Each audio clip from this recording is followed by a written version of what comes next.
The Weekly, hosted by the editors of ProBuilder and ProRemodeler, starts now. Allowances represent risk every time, and they don't understand that. They see a number, right? They want to have certainty about the number of a construction agreement that they're signing. You sign one for $300,000, you expect to finish at $300,000. If you've got a lot of allowances, which means guesses, allowances are guesses. That's right. It's risk to the client. That's risk to us. It's risk to the relationship. The relationship is what's value, having them have a good experience and being able to stand there at the project at the end and have a glass of wine and talk about how awesome it is and it's changed their lives. You don't have that when you have a lot of surprises. And those allowances are little landmines. You can't see them. It's like, oh, we decided to go with a linear drain in the shower. Well, the plumbing rough is already done.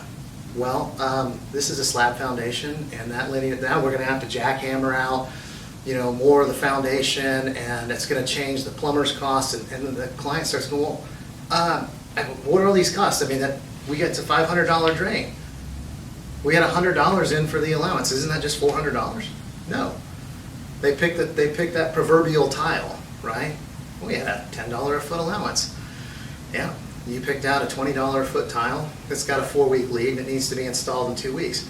You're asking, when you do that, you're really asking the people running the project to become a superhuman that can anticipate every conceivable thing that can go wrong, including the client making decisions at the last minute, because they're people too. And if you allow those guesses to go in, changes are going to occur all the time. It's chaos. Hurts the trade relationships. Oh, it kills the Architects' trades. relationships. And everybody's, how could it possibly be that much for this drain? And then you go to the plumber and you're like, come on, dude, you can't charge me for that. The plumber's like, it was a drain on the plans. Now this is a linear drain. It's 4 feet long. I gotta send 2 guys out here with a jackhammer for 3 hours. So why do people do allowances? Because it's quicker and easier in the beginning. At least it appears to be. And the simple truth is that it's not. The process, if you have allowances, in my opinion, the total duration of the process is going to be longer. There will be surprises.